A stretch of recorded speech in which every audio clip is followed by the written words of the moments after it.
Hello, everyone, and welcome to our latest ALTA Insights webinar. I'm Jeremy Yohe, ALTA's Vice President of Communications, and today we've got a great presentation lined up that's going to discuss ways to help prevent elder real estate fraud and financial exploitation. Before we get into the presentation, I've got a few housekeeping items that we've got to go over.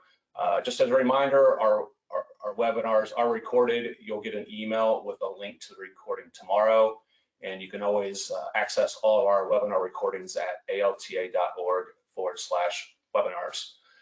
You can also download a PDF of the presentation now from the handout section in the GoToWebinar window. You'll also find another document created in partnership with AARP, ALTA, National Association of Realtors, and the National Consumer Law Center. The document provides some background about this issue, some stats, and examples of legislative initiatives, as well as some education resources. If at any time you have a question, submit them in the questions box. We'll hold some time at the end for Q&A.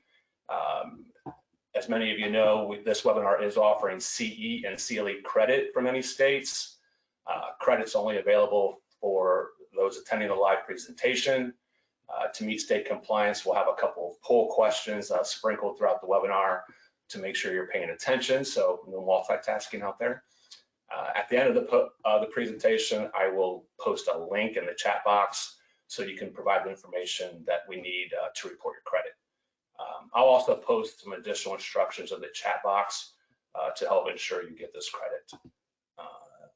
I do need to thank Close Simple for sponsoring today's webinar. And before introducing today's speakers, we have a short message from Close Simple.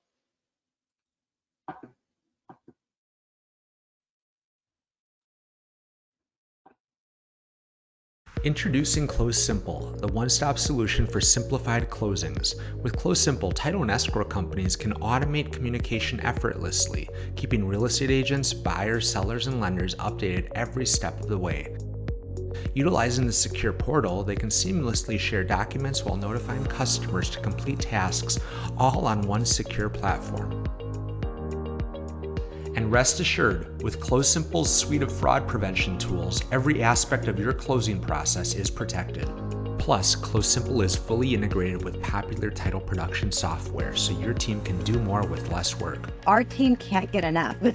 Our employees, our consumers can't get enough of Close Simple and the tools it has. Our goal is to do a beginning to end of the whole entire transaction. With that, it's really nice that we're able to attach documents, send them securely, whatever they need, and it's all there at the click of a button. So sky's the limit, I feel like.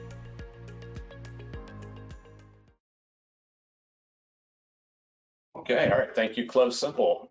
Definitely want to protect money, protect people. That's kind of the theme of today's presentation. And I'll introduce the speakers now. Join us, we have several experts from AARP. First, we have Françoise Cleveland. Françoise is a Government Affairs Director for AARP, and she directs public policy to strengthen financial security across the nation with a focus on state and local taxes, consumer protection, and fraud. Welcome, Françoise. Next, we have Beth Rousseau. Beth, also a Government Affairs Director for AARP, and she focuses on family and caregiving issues such as guardianships, elder justice, and probate. And we also have Summer Jha. Summer is a Government Affairs Director for AARP and leads the association's local and state housing advocacy efforts, and is part of the association's housing core team and a tactical lead for AARP's housing enterprise strategy. Thank you all for joining us. We also have Elizabeth Blosser. Elizabeth is ALTA's Vice President of Government Affairs and oversees the association's state legislative efforts and many other things. She has led ALTA's partnership with AARP not only on elder real estate fraud, but also recommendations for states to revise laws to protect property owners from unnecessary tax foreclosures, as well as helping drive passage of legislation that bans non-title recorded agreements for personal services. They'll talk a little bit more about that, but we're proud to announce that 30 states have now passed the legislation that makes entraps unenforceable. So thank you all for that work in that area to protect consumers. With that, Elizabeth, I'll turn you over for some remarks and we'll get into the presentation. Thanks, Jeremy. Thank you all for joining. We're excited to have such great participation, and a major thank you to Francoise, Beth, and Summer for being willing to come and share their expertise on this very important issue. It's been a real privilege to work with them on a variety of consumer real estate issues over the course of the last couple of years. So I wanted to give everybody a little bit of background on how this effort came about. Last year, we launched a work group focused on seller impersonation fraud, which I know everybody is really focused on, and other issues related to deed fraud.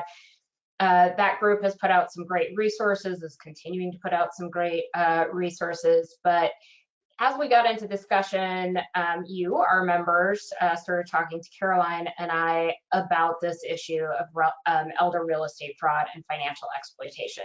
And it kept coming up. And so we put together a special subgroup focused just on this particular issue, with the goal of putting out some resources and really taking a deep dive into what sort of public policy solutions could be helpful.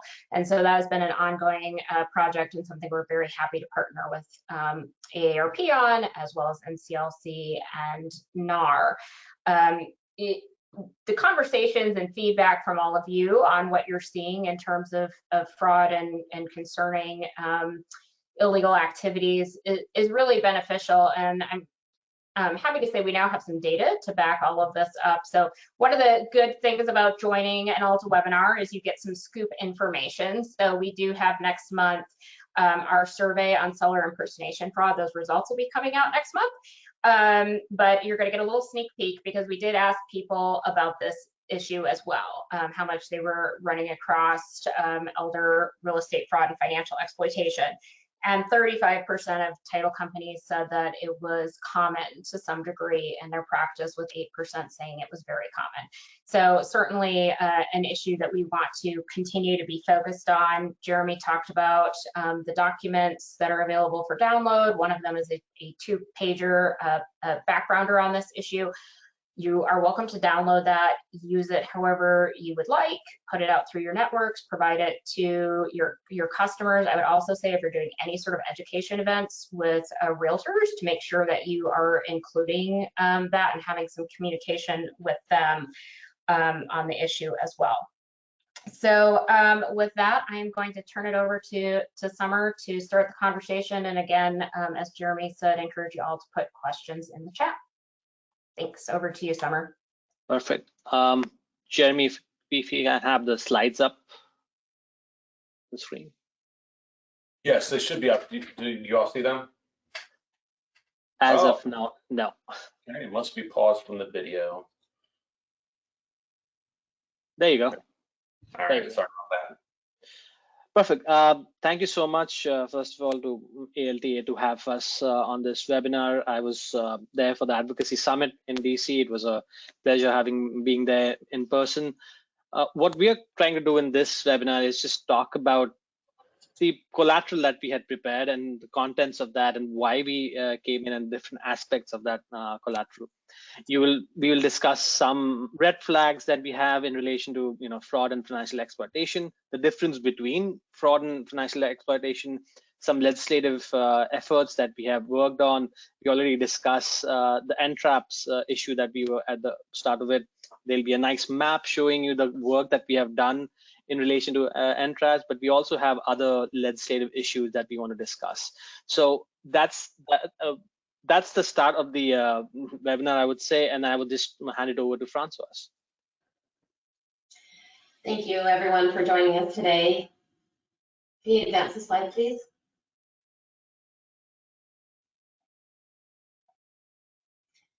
So people often use the terms fraud and financial exploitation interchangeably. Although the concepts can overlap, there is a difference.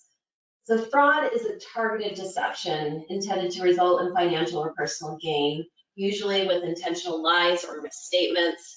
Financial exploitation, on the other hand, is broadly defined as the improper use of a vulnerable person's money or property by someone they know, like a hired caregiver, a legal or financial professional, or most often a family member. Financial exploitation of an older individual is a form of elder abuse. So here are two examples. So with fraud, an online romance scam convinces an older gentleman to mortgage his home to pay for made-up expenses by the criminal. Financial exploitation would be a grandson convincing his grandma with dementia to sign the deed of her home over to him for his personal gain. Although laws vary from state to state, both are considered crimes, and more can be done to protect older adults. So what is the scope and impact of this problem? Next slide, please.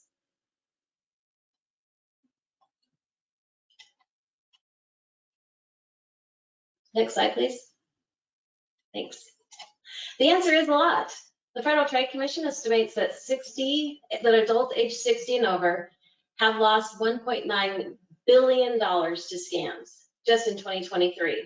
The FBI Internet Crime Complaint Center, commonly known as IC3, reports almost 1,500 victims aged 60 and over lost more than $65 million to real estate scams. They also reported a 14% increase in elder fraud and financial exploitation since 2022.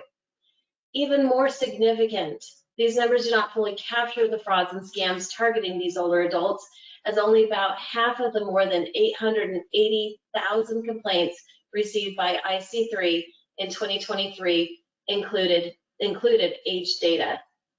Beth, you're up next. Great. Next slide, please. So AARP conducted a survey of over 2,200 adults earlier this year. They released the results in May.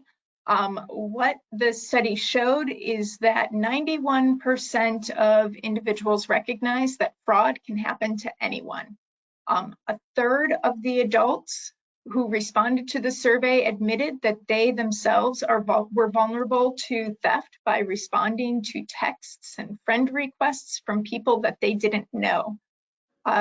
More than 42% of the respondents report having lost money or having had sensitive information taken from them and used fraudulently. About half of the adults who responded to the survey worry about whether or not they or someone they love will be a victim of fraud. This is a major problem.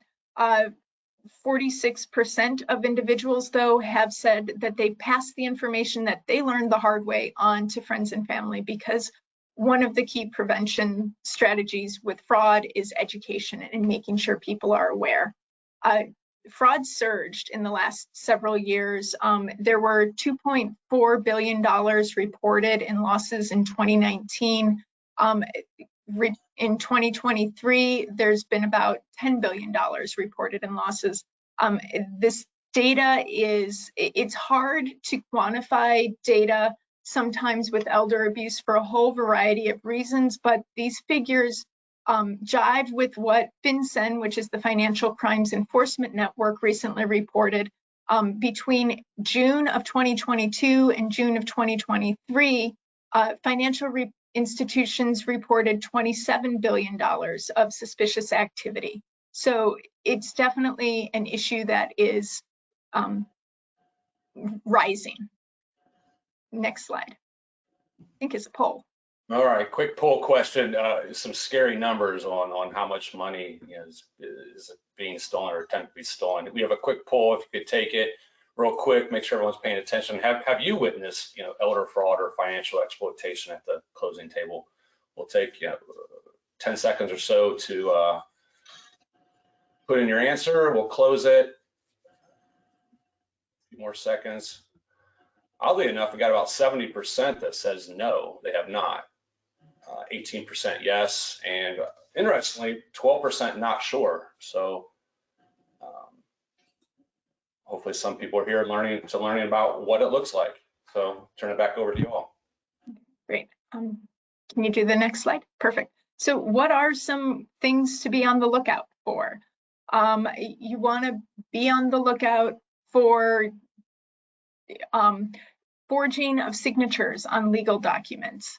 You want to be on the lookout for coercion or undue influence. So we're all influenced by various factors and various people when we make decisions.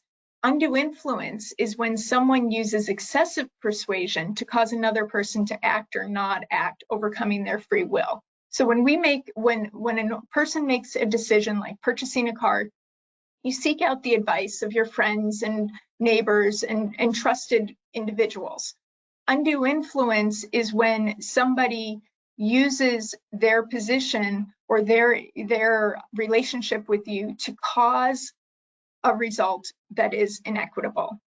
Vulnerability, the influencer's authority over the person, the actions of the influencer, is the person dependent on the influencer for transportation or for affection? Those can all control how much weight they give to that person's opinion and how much that influencer can push an individual into doing something. So this is different, though, than not having the capacity to make a decision. Whether or not you have the capacity to make a decision is whether or not you can evaluate the risks and benefits of the decision. Undue influence is when you've done that, but your decision has been skewed because of the influence of an individual. You also need to be on the lookout for non-disclosure of critical information. And finally, also look out for inappropriate utilization of authority under a power of attorney. We'll be discussing power of attorney later in this presentation, but this happens basically when someone who holds a power of attorney is acting outside the scope that's granted in that power document.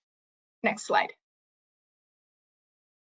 All right, that's me. So before I even discuss this, I was not surprised by the survey saying 70% have not, there's no reporting of, elder abuse or financial exploitation. It's also because a lot of time these incidents are not reported, and hence these numbers are a little skewed. And there are various reasons why it's not reported, as Beth had mentioned.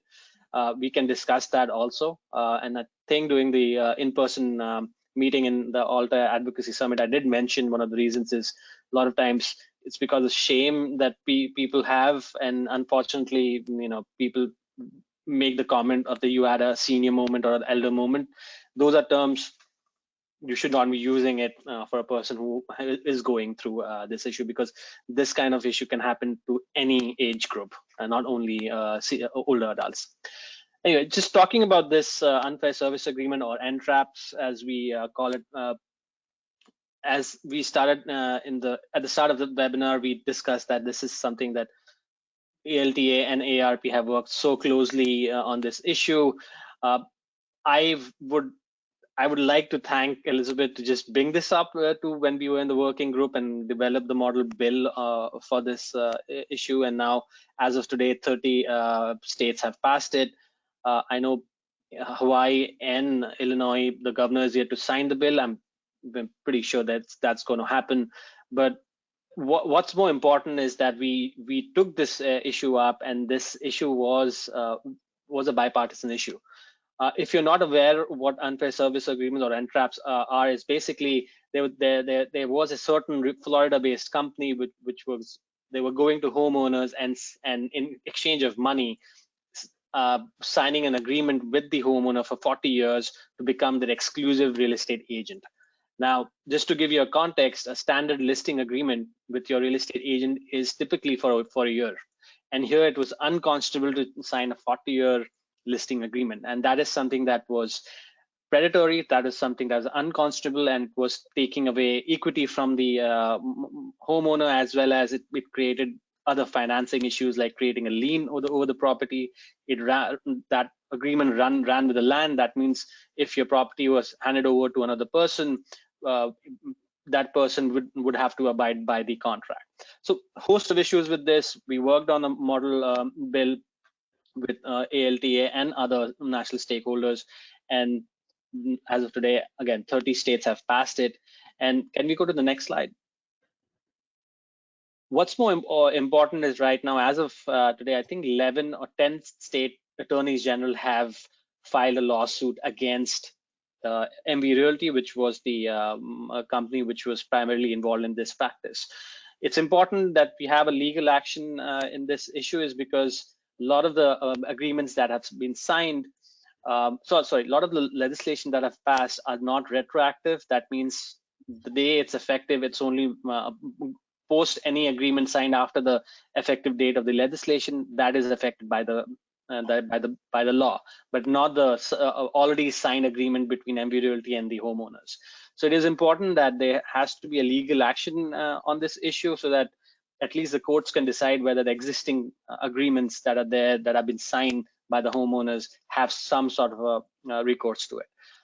I know I did not have this in the slide, but I would also want Elizabeth to just give a small update or anything to add to this issue, because we work so closely on this one. Yeah, I think that I'm glad that we're talking about this issue, because I think our members, when you think about elder real estate fraud and financial exploitation, maybe it's something that, someone who is known to the person is perpetrating, a crime from a family member, or, unfortunately, somebody who's considered a friend or a trusted person.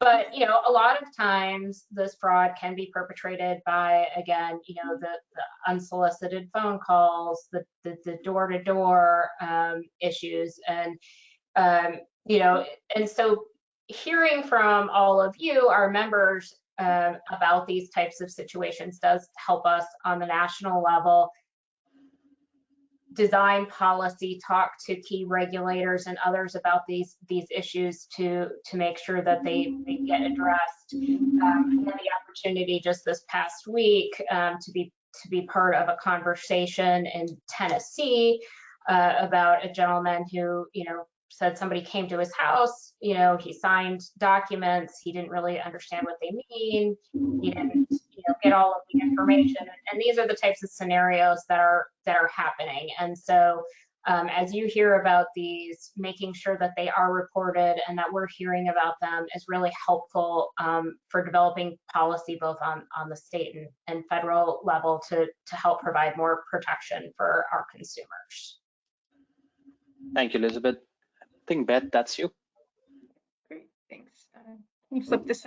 Oh, you're on it already. Thank you. So powers of attorney, that I said we would get to them, and now we're here.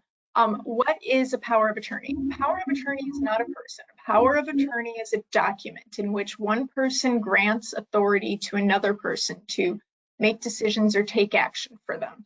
The person who gives the authority is the principal, and the person who is given the authority is called their agent or attorney in fact. Powers of attorney have been around for centuries.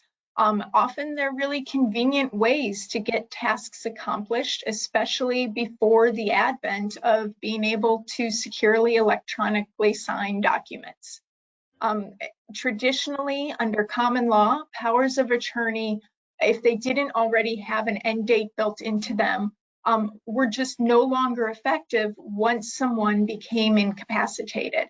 However, in the second half of the 20th century, durable powers of attorney came into fashion.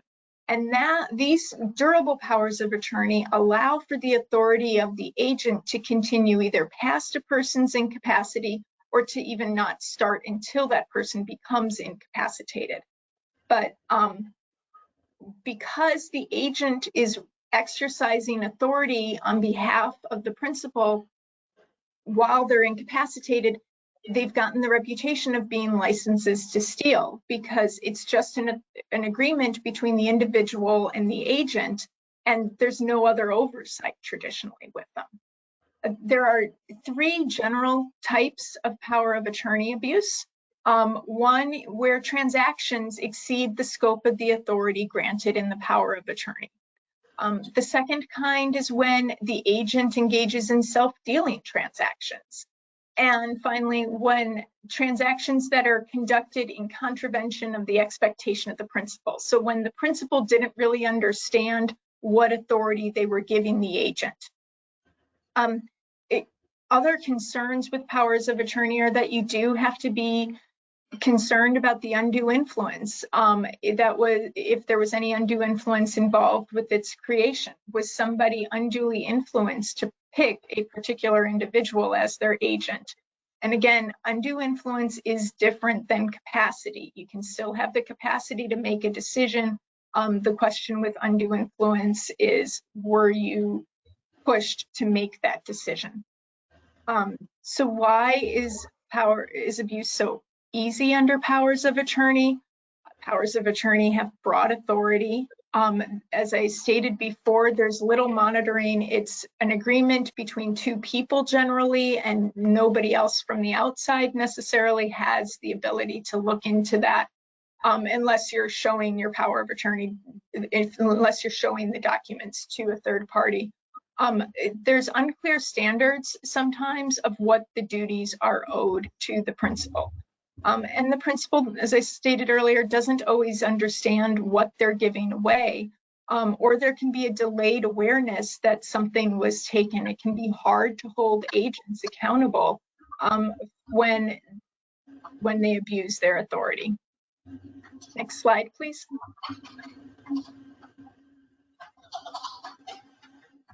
So the Uniform Power of Attorney Act was created to combat the problem of power of attorney abuse. To date, 32 states have adopted the most current version of the Uniform Act, which was from 2006, and 8 states have enacted an earlier version of the Uniform Power of Attorney Act. This act aims for balancing protection with convenience. Under the Uniform Power of Attorney Act, the agents don't have authority to take certain actions. They explicitly don't have that authority, like changing the principal's will or delegating their authority to someone else, unless the principal expressly permits them to do that at the time that they create the document. The Uniform Power of Attorney Act also imposes clear fiduciary duties upon the agent. If an agent takes advantage of their position, then the Uniform Power of Attorney Act requires that they reimburse the principal and explicitly allows for criminal penalties. Next slide. So another Uniform Act that's created by the Uniform Law Commission and then goes to each individual state is the Real Property Transfer on Death Act. The Uniform Real Property Transfer and Death Act was created in 2009, but Missouri was the first state to adopt the concept of transfer on death deeds in 1989. So far, 21 states have enacted the uniform law, including Utah and New Hampshire, which passed it earlier this year, and a total of 31 states allow for some kind of transfer on death deeds. This act and this transfer on death deeds were developed as a way to address tangled title situations. If the only asset that somebody has is their house, when they die, their heirs may not file a probate case. They may not know that they need to in order to transfer the property to them, or it may just be too expensive or too time consuming, and they're living in the property anyway, or nobody else is inheriting it anyway, so it doesn't get done. But the issue then, as you know, is that the title gets murky really quickly, and it makes for a lot more problems down the road. So the Uniform Real Property Transfer on Death Act allows for non-probate transfers of real estate at the time of death. So what does that mean? It means you don't have to go to court to legally transfer property. What happens is that the owner signs a deed conveying the property to a beneficiary at the time of their death and then records their deed. The deed says it goes at the time of the death, not that they're signing it at the time of their death. But the owner can revoke it at any time. It doesn't affect their property rights during their lifetime, although the deed has to be recorded. It doesn't count if you don't record the deed. And similarly to, it doesn't affect the owner's property rights. It doesn't affect the rights of the beneficiary, or the beneficiaries don't have any kind of extra claim to the property if they, during the life of the owner. Next slide. Right, that's me. So this issue is the terms used differently in different places, but I just want to use a technical term on this issue is wholesaler licensing. So you may have also, if you own a home, you may have also witnessed this personally when someone sends you a postcard saying we'll buy your house for cash, or someone you get a message on your phone saying, are you looking to sell your house? We'll buy a house for cash. So a lot of times, what happens is there are certain wholesalers, they're called the wholesalers wholesaler of residential real estate. They reach out to the homeowner directly, and they're targeting certain group of homeowners which belong to a minority neighborhood, or older adults, or even people who are facing some financial hardship. I don't know how they know it, but somehow they have the data of the homeowners, and they reach out directly and they knock on the door. They can do that also, where they tell them that we'll buy your house for cash, and they do pressure tactics and do not give a lot of disclosures. For example, one of the biggest disclosures is that the homeowner should have the right to at least check what's the value of their property, what's the equity that they have in the property. Sometimes there's these pressure taxes are such that the homeowner does not have the time to look at what their house is, the value of the house is. So what we have done, and we have worked on this issue, is that we have tried to we have created a licensing procedure for these wholesalers. Currently, a lot of states and the local and in cities and counties, they do not have any licensing procedure for these wholesalers, so they're not regulated. So the legislation that have passed in certain jurisdictions at the local and state level, what they're trying to do is license these wholesalers so that they have to abide by certain regulations, which includes the disclosures that they have to make before they sign the agreement to sell with the homeowner. And typically what happens that once these wholesalers sign the agreement to sell with the homeowner, they assign that agreement to sell to another person. So the homeowner who has signed that agreement, when they sit on the closing table, they typically do not know who the eventual buyer is, because they've already assigned the agreement to sell.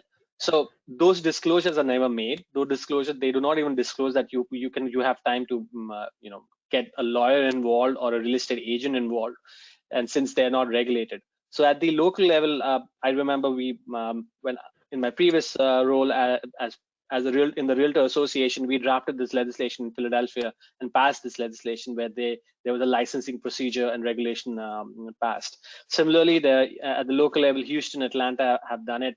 At the state action has been in Arizona, Oklahoma, Oregon, South Carolina, and Indiana.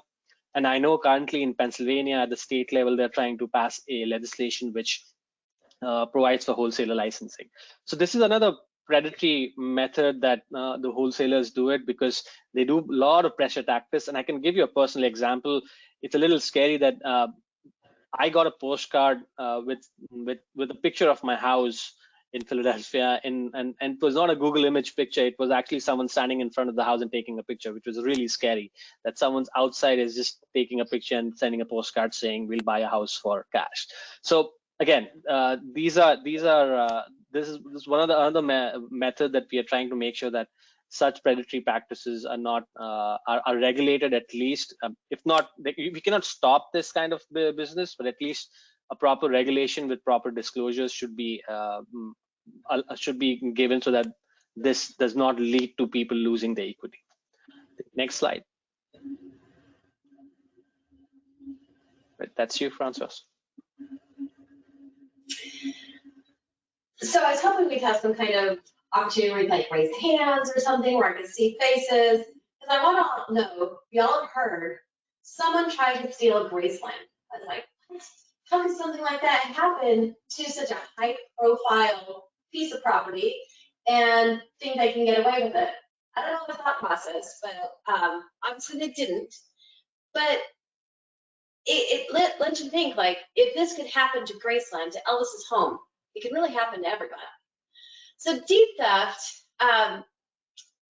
is a type of identity theft or an impersonation or imposter scam $2.7 billion were reported to the Federal Trade Commission in 2023 as dollars lost from imposter scams. Obviously, it's just a small portion of that, but it just goes to show how this type of scam happens in all sorts of different types of your life, right? So in this case, your property. Deed theft typically involves either forgery of fraudulent documents or someone convincing another to sign a document to transfer ownership. This can happen through forgery, misrepresentation, misinformation, false statements, promises, coercion, identity theft, and flat-out scams. Not only is a property owner a victim, so is the person that bought the property from the deed theft criminal and others involved in that fraudulent transaction. Many property owners who are defrauded cannot afford, like the Presley estate, to file civil lawsuit in order to get the documents and everything reinstated. But that's what you often need to do to regain that property ownership.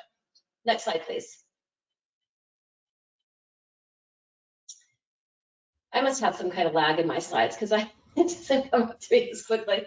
There are several policy opportunities to help combat deed theft.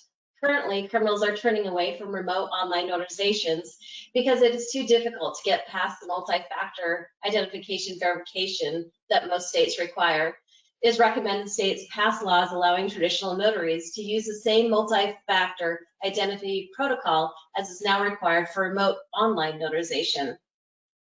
For notification programs, it should be utilized to notify property owners if a document pertaining to their property is recorded, thereby allowing property owners to identify and take action on those fraudulent transactions.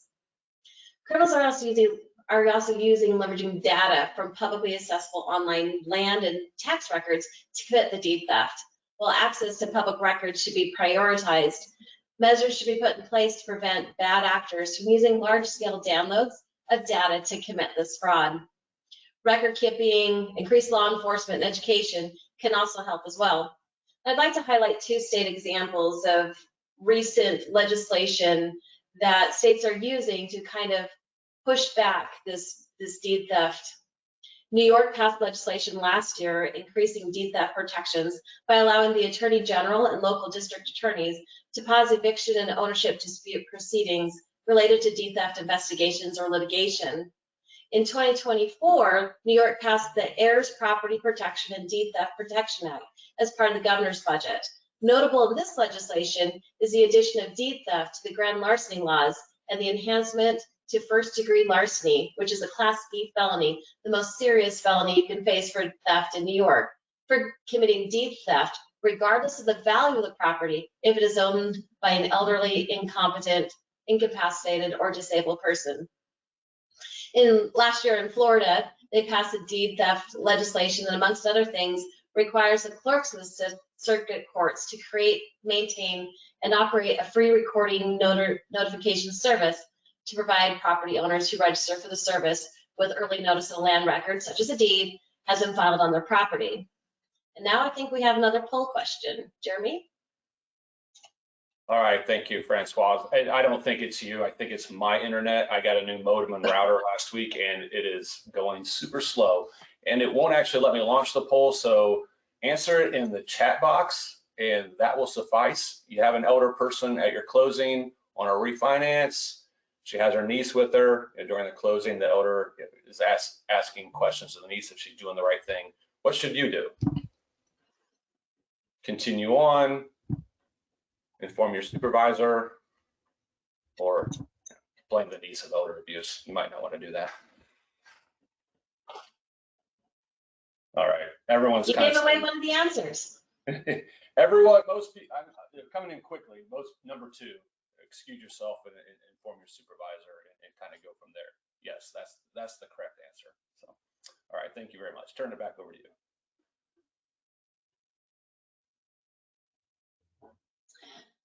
It's important to understand how to respond to fraud victims. Summer touched on this a little bit earlier. And this is true both in your professional as well as your personal life. There's a lot of guilt and shame around getting scammed. One reason for underreporting of scams and financial exploitation to law enforcement is due to victim blaming. Don't add to this. Avoid language like, how could you be so gullible? Or have you never heard of this scam before? You should have known it was too good to be true. Or why did you do that? I think we could all have heard stories where we think these things. It's like, really? You did what? Did you not know? But it happens to everyone. You know, listen with compassion. This is happening to millions of people. It can happen to you. It can happen to me. And I'm sure it's happened to people on this call right now, because we hear stories all the time through our Fraud.net network. People who are smart, who are educated, who are leaders in the communities. I mean, one of my local cities was just defrauded out of $1 million for a sewer treatment bill that they thought they were paying a bill, and they did not. So reassure people that it's not their fault. Criminals are very good at what they do. They excel at finding weak points and exploiting those. Again, everyone is at risk. And lastly, report. Next slide, please.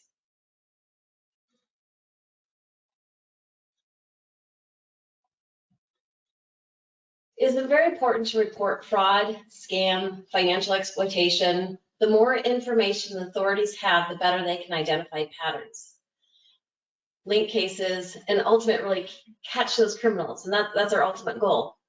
You can report to your state attorney general office, adult protective services, law enforcement, the Consumer Financial Protection Bureau, and the FBI Internet Crime Complaint Center. At AARP, we like to say, if you spot a scam, you can stop a scam. Beth, would you like to highlight some of our resources at AARP? Sure. Next slide, please. Okay, great, thanks. So the Fraud Watch Network is a great resource for everyone. In addition to its advocacy efforts, it helps individuals learn to spot scams and learn to what to do if you find yourself being scammed. And that's what the helpline's for. It's a free resource for members and non-members. It's staffed 8 a.m. to 8 p.m. Monday through Friday by trained staff and volunteers. You can use it to report scams, but you can also use it to get guidance on what to do and how to support yourself or your loved one if you ever find yourselves in that situation.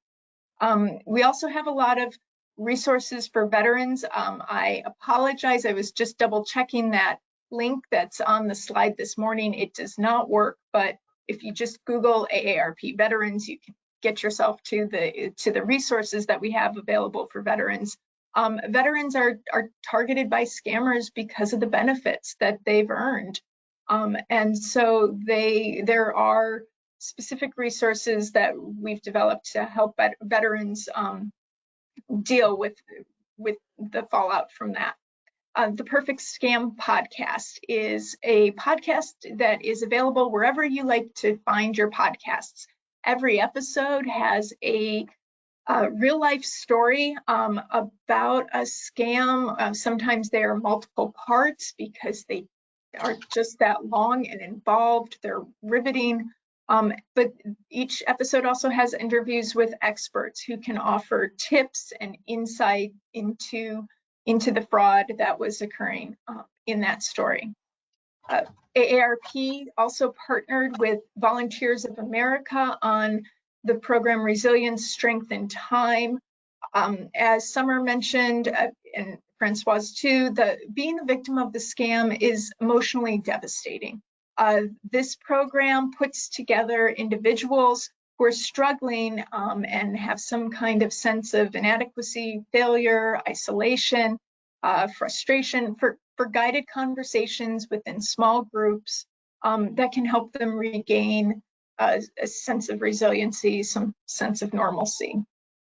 And then the what to watch out for, real estate scams to watch out for. It's a quick 2-minute video. It goes over the real basics of wire fraud, rental scams, foreclosure scams. You know, it's just a great little, just real quick primer. But again, knowledge is the first step in prevention. So those are just some of the resources that we have. And I think next slide. just Actually, can you just go to the Yeah. previous slide? I just want to point out something. The Perfect Scam podcast has a couple of episodes on entraps, and your very own Elizabeth Blosser was in one of the episodes. She did a brilliant job explaining what the issue is on entraps and explaining what happens when a homeowner signs the agreement. So if you want to start with, you can actually start with those two episodes. But it's an award-winning podcast. It's worth listening to it. Thank you. All right, I think that fantastic. brings us to the end of our prepared remarks. So just want to say thank you for inviting us. And Yeah, thank you all. Great info on elder fraud, financial exploitation, and as well as other issues that pretty much take advantage of consumers. If you do have a question for the speakers, submit them at the questions box. We have about 10 minutes to the top of the hour.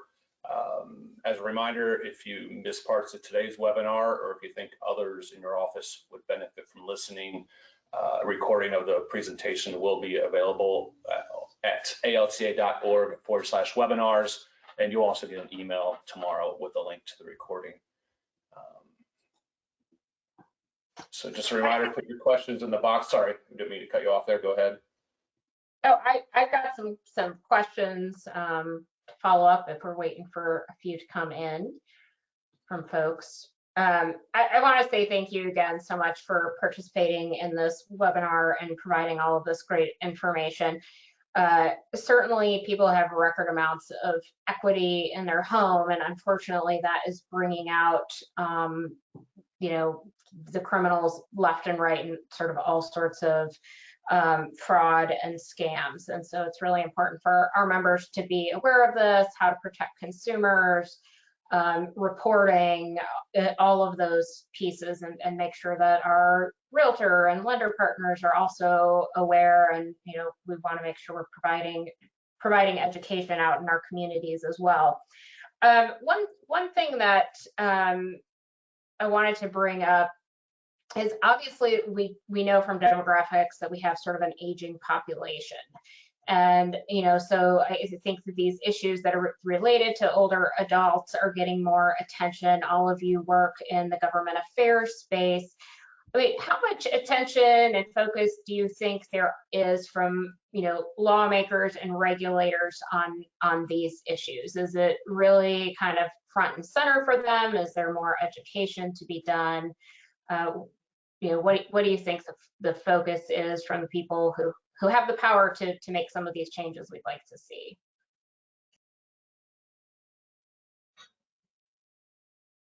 Does anyone want to take this? Like, I go can. ahead. So I work with a lot of our state-facing legislatures. So we see a lot of appetite for people that want to do something. It's just a matter of how they want to have that policy be enacted on the ground. So there's a lot of appetite. People see the issues. They want to solve the problems, and then the question is, how do we do that? And how do we do that in a conservative state? How do we do that in the other states of what is best for each individual state? And we talked a lot about different examples of state laws that have passed. And anyways, that's my answer basically, is yes, there is. We just need to get to the solution that's right for each state. And just to add to what Francois is saying, it's sometimes it's also a hit or a miss, right? So for example, entraps is a bipartisan issue. As of now, I don't want to jinx it, but we did not face a lot of opposition. It was most of the states had a unanimous legislation being passed, right? But there are lots of issues, there are lots of other issue areas or other fraud or financial exploitation issues that sometimes borderline. The issue is that we do not want to stifle business, right? We do not want to. The lawmakers who, if we go to them and say, okay, this practice appears to be predatory or fraud, they also have to make sure that have to maintain the balance between not stifling any business and also making sure it's not predatory. So that's where the education comes into it plays a big role, and this is where the 2-pager that we came up with, right, giving it to practitioners as well as consumers. So that's where the main problem comes in, like how you educate your members, or how you educate the general public on that. And the moment you have more education to it, then the lawmakers also look into it. But if you just come up with an issue without any data, without any education to the public, and go to the lawmakers directly, the lawmaker is not going to most probably even look into this issue. Even same thing goes for the attorneys general. They also do not want to have a issue where the lawsuit is counter lawsuited because of stifling businesses. So again, a very thin line between making sure that businesses are not bankrupted because of this issue, but also making sure that there's enough these businesses are not predatory in nature. So that's the issue, I would say. But they do, one thing we should understand, older adults are the biggest voting bloc. If lawmakers need to listen, this is where they need to understand that the older adults, they vote in the elections, and they need to make sure that their interests are also taken into consideration. Well, it also goes back to the importance of reporting. We talk a lot to our members about reporting things to IC3, because the more that there is data out there that indicates the problem, the more helpful it is. And it's like, you look at these numbers on impersonation, fraud, and things like that, and it's just absolutely staggering, these huge numbers. But there are people, like real people, behind those numbers who are suffering greatly. And I'm really glad y'all brought up the piece too about sort of the emotional aspects of having somebody perpetrate one of these crimes on you. So encourage our members to look into the various options for reporting if you're coming across instances that are concerning to you in a transaction. Jeremy, did you have some questions in the chat to get to? Yeah, we did have a couple that were submitted. Just real quick, the link to submit CE/CLE is in the chat box, and if you have any questions, send an email to education@alta.org. The person on the presentation asked about solar leases. I often see them on social media, install solar panels and get money or get tax credits. So are you guys seeing some predatory practices on solar leases from companies? Yes. Short answer, yes. Long answer, we have several states that are looking into it, and the attorney generals that put out a lot of information on solar panel fraud. So, we see it in several avenues. You see it in, what's being brought to the door. They'll have somebody there that will have sign up a new email account and send all the information to an email account that the owner of the home doesn't even have access to send the documents of what was actually in whatever it was they signed. There is problems with the actual financial side of things. And then there's a third problem of what is actually put onto your roof. Is it up to code? Is it what you actually bought? Those types of things. And we've seen several states trying to take action around that. Summer, you work on this too, right? Oh wait, no. Yeah. Do you? No, it's you're the lead on this, and then I just come whenever you need my assistance. But also in relation to this, solar fraud is also construction contractor fraud, where unlicensed contractors or some people is reaching out to saying we can fix your roof for this much, or whatever amount is. Sometimes they take the money and they don't do the work. So solar fraud is one part of it, but there's a bigger scam happening in terms of contractor fraud also, where unlicensed contractors are taking advantage of homeowners. Yeah, so another post from Shelley says, seen a lot of fraudulent posts in Facebook groups, duct cleaning, mobile car cleaning, garage door repair, etc.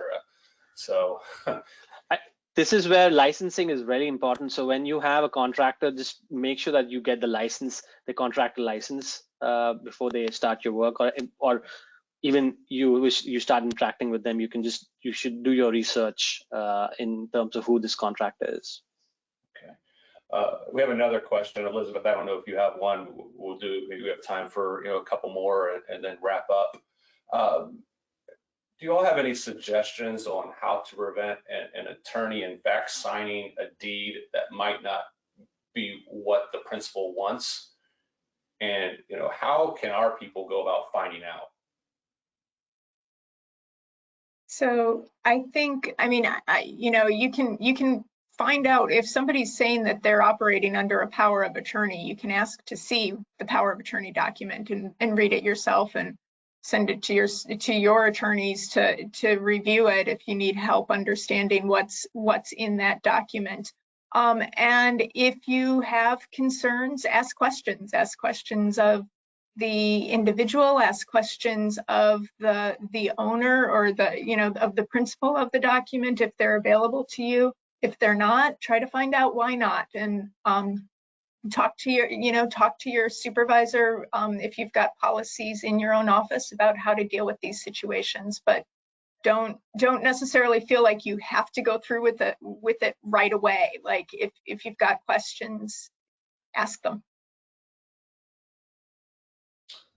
Elizabeth, did you have any other questions you wanted to ask before we wrapped up today?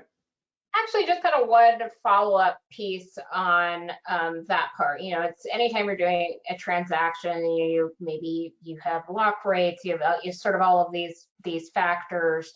But I believe that AARP has supported legislation that sort of provides some protections to financial institutions if they need to slow a transaction down because there's concerns about elder financial exploitation.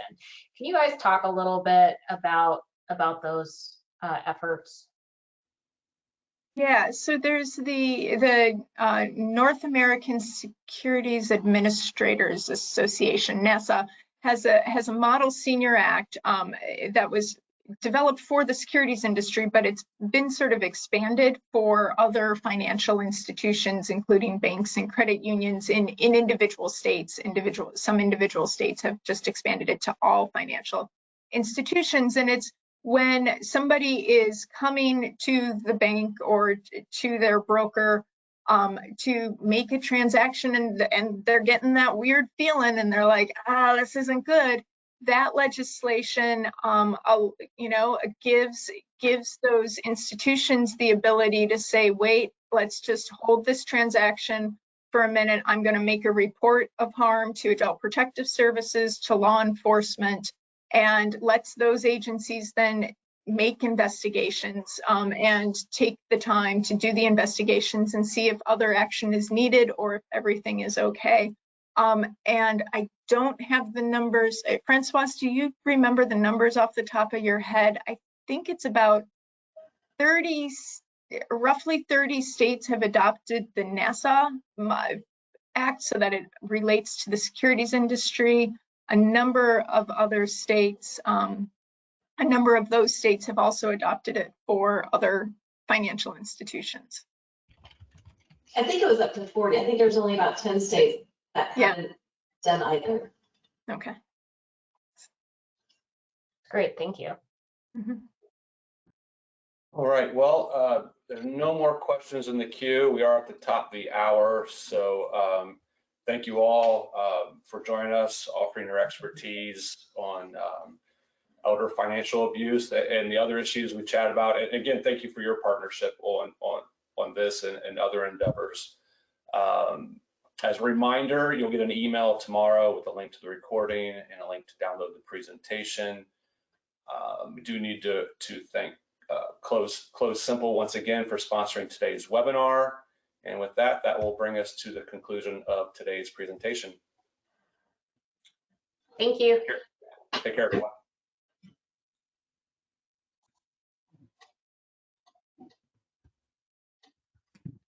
no idea how to get out of this. I can't figure